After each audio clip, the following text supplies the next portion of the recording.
මරණයට ආසන්නව සිටින පුද්ගලයෙකුගේ සිතට තමන් කරපු කිසියම් කර්මයක් සිහියට නැගෙනවා. සමහර වෙලාවට ඒ තමන් අතීතයේදී කරපු කිසියම් කුසල කර්මයක් හෝ අකුසල කර්මයක් වෙන්න පුළුවන්. තවත් කෙනෙකුට කර්ම නිමිත්තක් සිහියට නැගෙන්නත් පුළුවන්. කර්ම නිමිත්තක් කියලා කියන්නේ කර්මය කිරීමට උපකාරී වුණ යම්කිසි උපකරණයක් හරි වස්තුවක් හරි ආධාරකාරී පුද්ගලයෙක් හරි තමයි මේ කර්ම නිමිත්ත කියලා කියන්නේ.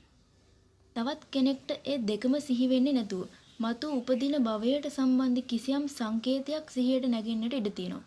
අන්න ඒකට තමයි කියන්නේ ගති නිමිත්ත කියලා. මරණයට ආසන්න අවස්ථාවේදී මේ විදියට සිහියට නැගෙන නිමිත්ත මැරෙන පුද්ගලයාගේ සිත විසින් තදින් අල්ලා ගන්නවා. ඒක අරමුණු කරගෙන තවත් සිත් පහළ වෙනවා. ඒ අනුව කිසියම් තැනක් තෝරාගෙන අලුත් භවයේ පහළවන පළමු සිතවන ප්‍රතිසන්දි සිත පහළ වෙනවා. සමහර පුද්ගලයන්ට මරණයට ඊටම ආසන්න අවස්ථාවේදී මේ නිමිති පහළ වෙන අතර තවත් සමහර අයට පැය කිහිපයකට කලින් ඉඳන්ම මේ නිමිති පහළ වෙන්න පුළුවන්.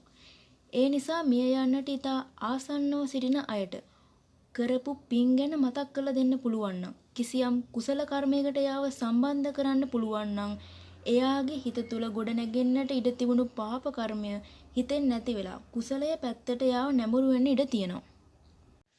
මේ විදියට සිත කුසලයට නැඹුරු වෙලා තියෙද්දිම එයාගේ මරණය සිද්ධ වුණොත් අනිවාර්යයෙන්ම එයා ඒකාන්තයෙන්ම සුගතියට යනවා.